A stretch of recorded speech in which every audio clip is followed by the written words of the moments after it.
విష్ణుమూర్తి యొక్క 10 అవతారాలు 1. మత్స్య అవతారం. సురభి పర్వతాలపై విష్ణుమూర్తి మత్స్య రూపంలో జన్మించాడు. ఒక పెద్ద వరద వచ్చే సమయంలో మహా ఆగ్నిపత్రి ఆధారంగా ఆయన పర్వతాన్ని నిలిపి మహావరదను మానవజాతిని రక్షించాడు. 2. కుర్మ అవతారం. కుర్మ అవతారంలో విష్ణు కుర్మపు రూపంలో సముద్రం మథనానికి సహాయం చేశాడు. పర్వతాన్ని కొలిపించేందుకు కుర్ముడు నక్లం అవతారం తీసుకున్నాడు.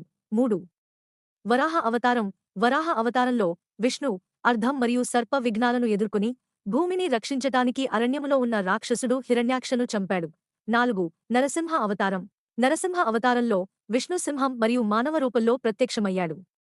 తన భక్తుడైన ప్రహ్లాదుడిని రక్షించటానికి అహంకారంతో ఉన్న హిరణ్యకశిపును వధించటానికి ఆయన సమర్థుడయ్యాడు.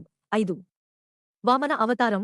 వామన అవతారంలో విష్ణు చిన్న బ్రాహ్మణ పులి రూపంలో ఆత్మసంతానానికి బలిరాజును సమర్థంగా పరిమితంగా చేయడం కోసం 3 అడుగులతో ప్రపంచాన్ని మూసివేశాడు. 6. పరశురామ అవతారం. పరశురాముడు విష్ణువు యొక్క 6వ అవతారం. ధర్మాన్ని కాపాడటానికి మరియు ఇతరులు దుర్నీతితో ఉండటానికి అతనికి నిర్దేశించబడ్డాడు. పరశురాముడు మహర్షి జమదగ్ని మరియు రేణుకా దేవి యొక్క కుమారుడు, బ్రాహ్మణ వంశానికి చెందినవాడు. ఆయన శక్తివంతమైన క్షత్రియుల నుండి బలి తీసుకోడానికి మరియు దుర్మార్గపు క్షత్రియులను నశింపచేయడానికి పరశురాముడి జన్మ. 7. రామ అవతారం. రామ అవతారంలో విష్ణు దశరథుడి కుమారుడిగా జన్మించి రామాయణ కథలో సీతను రాక్షసుడు రావణుని నుండి రక్షించటానికి హరివిల్లు చేశారు. 8. కృష్ణ అవతారం.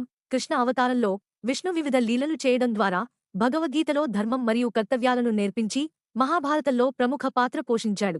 9. బుద్ధ అవతారం. బుద్ధ అవతారంలో విష్ణు శాంతి, అహింస మరియు నైతికతను పిలుపుచేస్తూ జనతాదారిలో ప్రయాణించాడు. 10.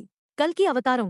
కల్కి అవతారంలో విష్ణు భవిష్యత్తులో వచ్చే కాలంలో అశాంతిని, అవినీతి మరియు అంధకారాన్ని కూల్చి న్యాయం మరియు సత్యాన్ని ప్రబోధిస్తాడు.